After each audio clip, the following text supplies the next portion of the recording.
Firasat Ferel kini seolah terbukti tentang keuangan sang calon ayah sambung. Disampaikan oleh kakak Atala Naufal bahwa ia tak berharap sang ayah sambung memberinya nafkah. Ferel hanya tagih janji Ferry bisa bantu Vena dan membahagiakan sang ibu, termasuk menafkahi ibunya sampai akhir hayat. Tampaknya kini firasat Ferel seolah semakin jadi kenyataan. Kebenaran tentang ekonomi yang dimiliki Ferry Irawan terus-menerus menguak fakta.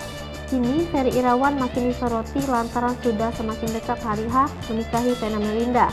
Satu di antaranya yang sangat ketara adalah persoalan utang dimiliki Ferry atau mantan suami Anggia Novita itu. Berawal dari fakta bahwa kini Elma Theana dan pihak WO-nya resmi mundur dari acara Vena dan Ferry Irawan. Rupanya mundurnya Elma Theana sebagai WO membuat beberapa sponsor pun ikut mundur dari acara Vena Melinda dan Ferry Irawan. Usut punya usut, rupanya Ferry Irawan dan ibunda Verrel Bramasta ketahuan melanggar perjanjian dengan salah satu vendor. Sebelumnya Elma Theana sempat menyinggung jika biaya pernikahan Vena dan Ferry yang menyentuh angka miliaran itu ternyata tanpa bayaran. Kebanyakan mereka membayar dengan endorse beberapa vendor tertentu.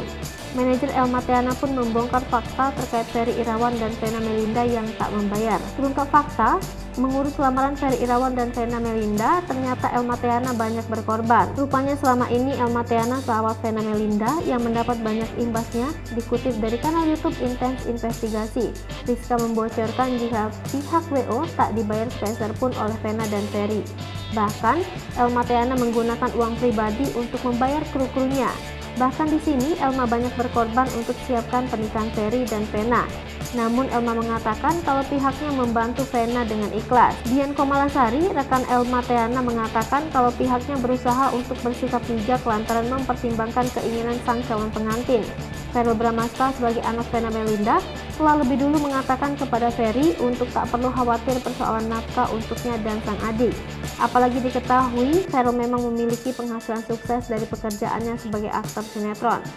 Verrel minta agar Ferry mengerti kebutuhan ekonomi, bukan menafkahi dirinya dan sang adik, tetapi lebih kepada sang ibu. Mantan kekasih Natasha Wilona atau Verrel berharap agar Ferry membahagiakan ibunya. Verrel lebih mementingkan Ferry Irawan bisa menepati janjinya yang sudah disampaikan kepada banyak orang, dan Verrel meminta Ferry tak meninggalkan ibunya.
Hai pemirsa Sri Popo TV, jangan lupa komen, like, dan subscribe, serta tonton terus berita-berita terupdate lainnya